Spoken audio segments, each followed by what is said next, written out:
रामदास कदम साहेब शिवसेनेचे नेते आहेत आणि अनिल परबनं आरोप केले, अनिल परबनं चिकलपीक केली, त्याच्यावर विश्वास ठेवून अशा पद्धतीची काय कारवाई करायची गरज आहे?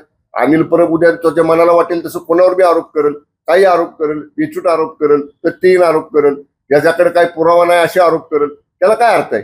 त्यामुळे अशा पद्धतीची मी तेच म्हणतो ना, अनिल परब आता ही बिथरलेली आहेत, त्यामुळे ते अशा पद्धतीची नाहक व्यक्तिगत टीका करतायत. समाज अशा टीकेकडे लक्ष देत नाही. रामदास कदम साहेबांनी तीव्र नाराजी व्यक्त केलेली आहे. त्यांनी सांगितलं की घरामध्ये घरगुती काम करत असताना कशा पद्धतीचा अपघात झाला आणि त्यावेळी सौभाग्यवती वहिनींना स्वतः रामदास कदम साहेबांनी त्यांना लागलेली आग विझवून त्यांचा प्राण वाचवला आणि त्यांना त्या ठिकाणी हॉस्पिटलाइज केलं, दवाखान्यात नेलं आणि आम्हालाही आठवतंय दोघंही पती पत्नी त्यावेळी दवाखान्यामध्ये होते.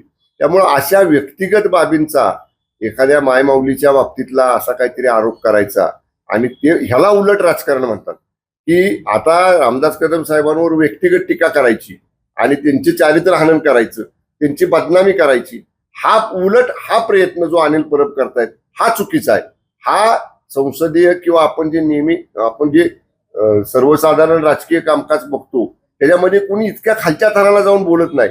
त्यामुळे उलट अनिल परबच आता बिथरलेले आहेत आणि म्हणून ते अशा पद्धतीनं व्यक्तिगत टीका करतायत. रामदास कदम साहेबांनी त्या प्रकरणाचा उचित खुलासा केलेला आहे. पण आता हा मोठा विषय आहे, या बाबतीत आमच्यासारख्या लहान कार्यकर्त्यांनी बोलणं योग्य नाही. पक्षांतर्गत या संदर्भात जर काही आम्हाला बोलता आलं तर पक्षांतर्गत आमच्या नेत्यांजवळ आम्ही आमच्या भावना मांडू आणि मग त्याच्यामध्ये पक्षांतर्गत काय वरिष्ठ पातळीवर निर्णय व्हायचा तो होईल. एबीपी माझा, उघडा डोळे बघा नीट.